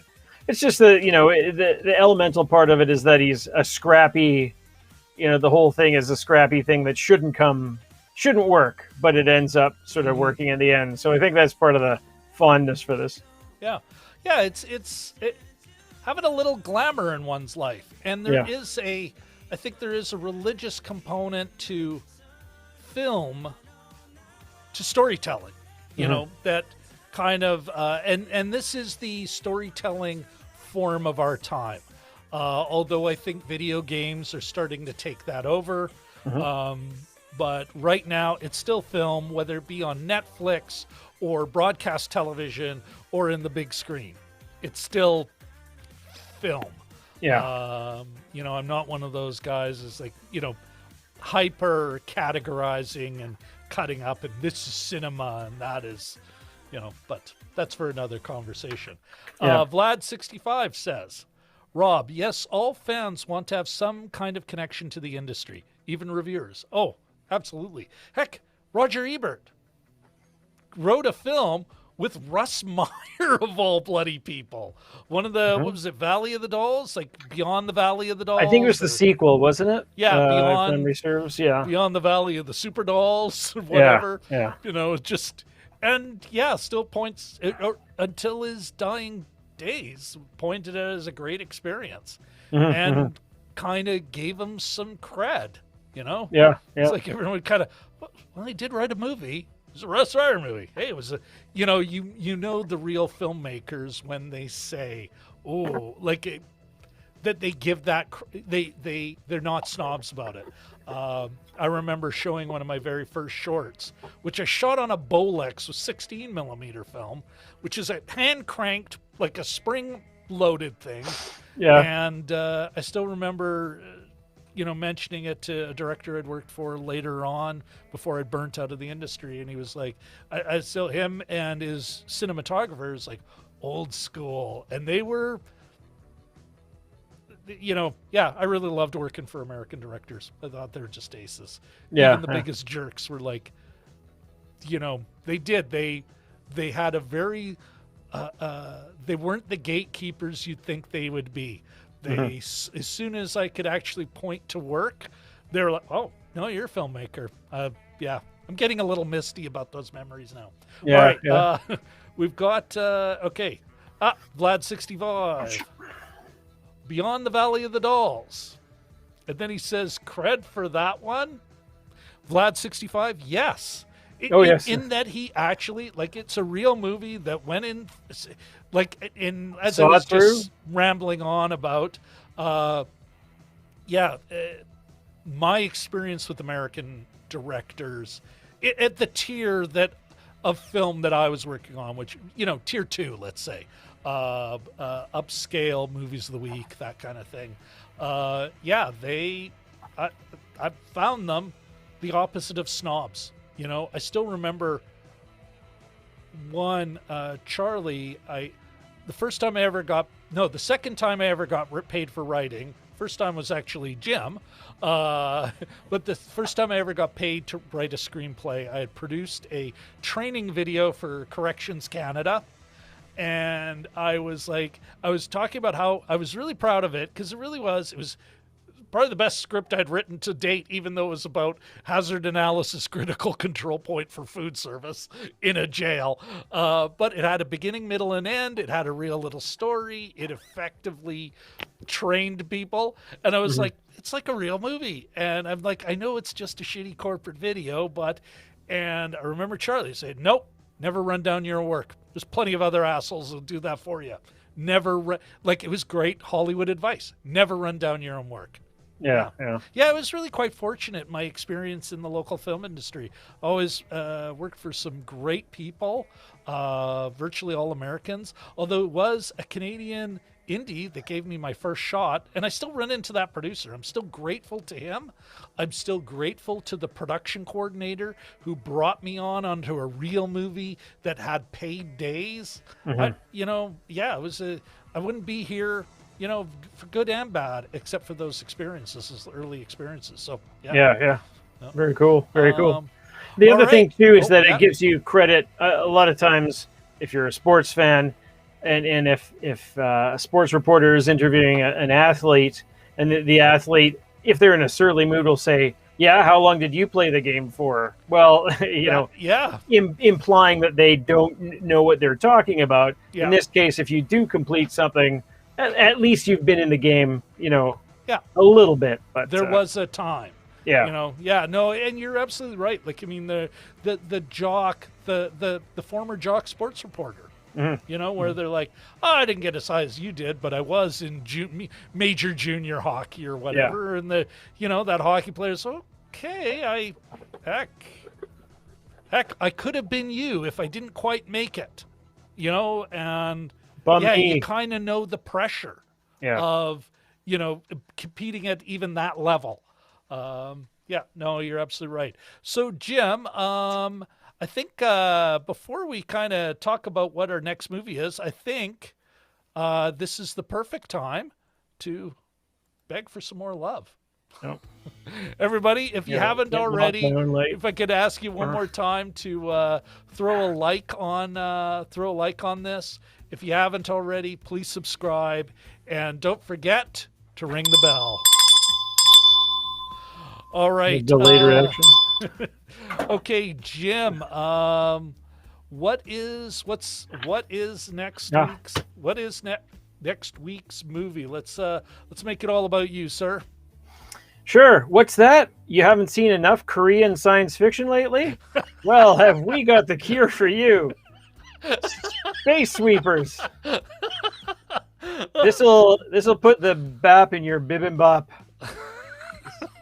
I don't know. I just made that up. Brilliant. Thank you. I love it.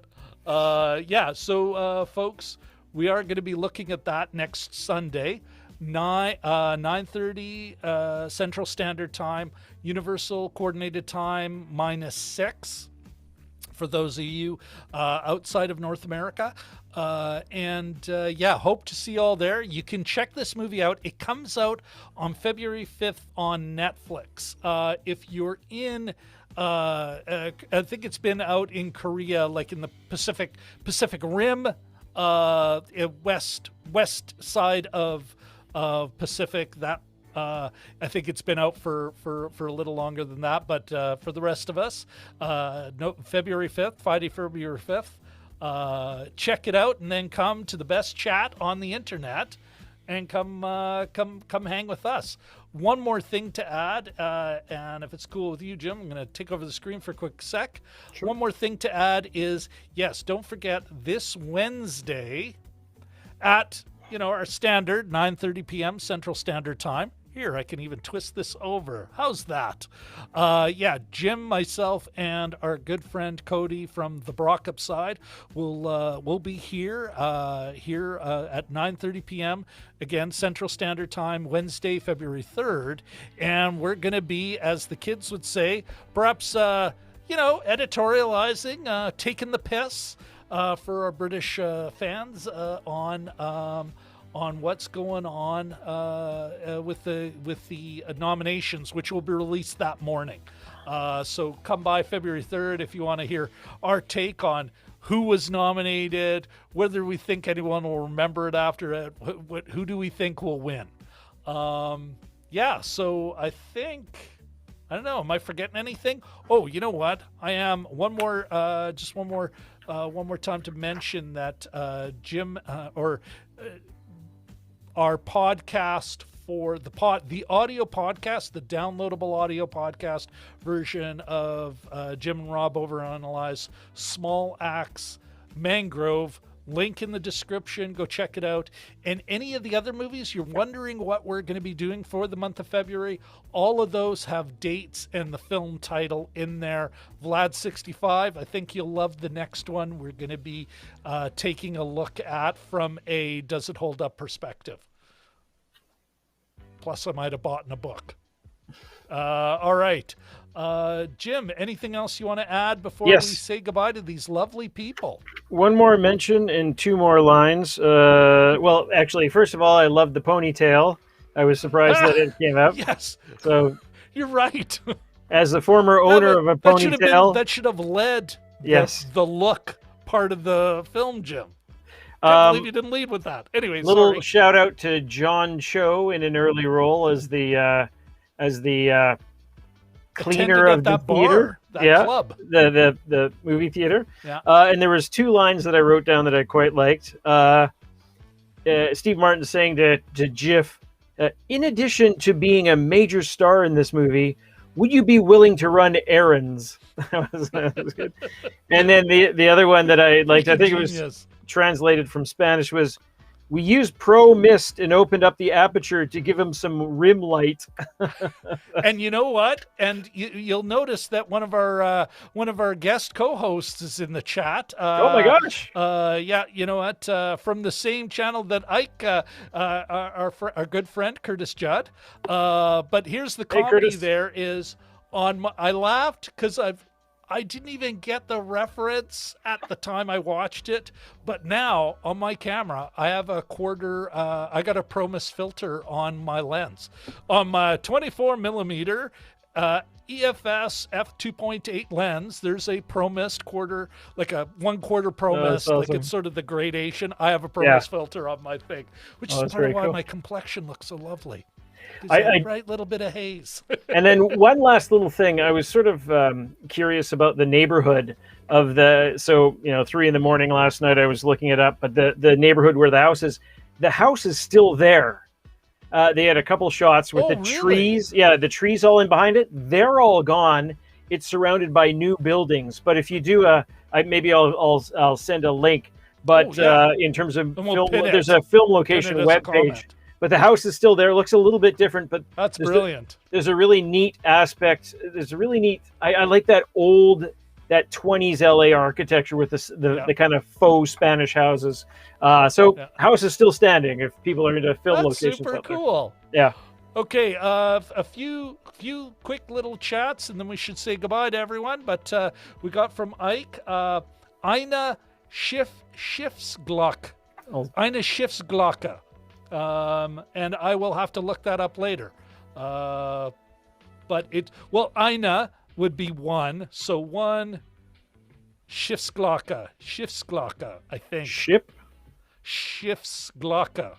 So SCHIFFSGLOCK. Then it'd be Glocke. Oh, maybe the bell. One something. I don't know. Okay. Ike does say in English, and thank you very much for that. Thanks for the fun, captains. Ich gehe von Bord, and we'll come back. He's on board, and he's going to come back. Our stuff is not schlock. Thank you so much, Ike. Really appreciate seeing this. Of course, Curtis does popped in and says thanks to us. And thank you for popping by, Curtis. Good to see you here. And then people giving each other the love back and forth, which is always looking. Curtis commenting on my quarter ProMist filter, looking creamy. Yes, it does. Very, very lovely complexion. Vlad65 says, just check in. Where's the Feb list of coming shows? In the description of the video. You'll have to scroll down a bit. And if you scroll down that far, you might as well check out all the affiliate links. Huh? Nice one. Good one. That was a setup. You'd think, but it wasn't even. Vlad isn't even shilling. Say, Rob, what's this affiliate business that's all down here? Tell us more about it. Oh, look at this. I was perfect. A bell used on a ship. So it's a ship bell. That's awesome. Okay, folks, you know what, Jim? Okay, everybody, you know what? I'm going to take over the screen, and I'm going to say goodbye, good night. Thank you all so very much. Thank you for popping in. Thanks. Thank you. Ike says, I will ask my son to give me permission to use his Netflix to watch the Space Sweepers. Okay, so Ike, thank you. Curtis, thank you very much. Vlad65, one of the Balmoral Street Research Irregulars, thank you very much for coming in. Of course, Richard L., Katie Fowler, thank you both for popping in. Thanks for bringing your views, your research, your angle, and keeping us honest and pushing us a little, which is always good. You know what? Especially for such a male-biased industry, and two middle-aged white guys running the show. Okay, so thank you guys. Thanks, Ahmed, Jelly Duck 100, for popping in. Thank you very much, Eric Thorpe. I know you got to go, but thanks for popping in. Shashank, thanks for coming by. You know what? I think I've covered anyone. If I have missed you, I'm a big schmuck.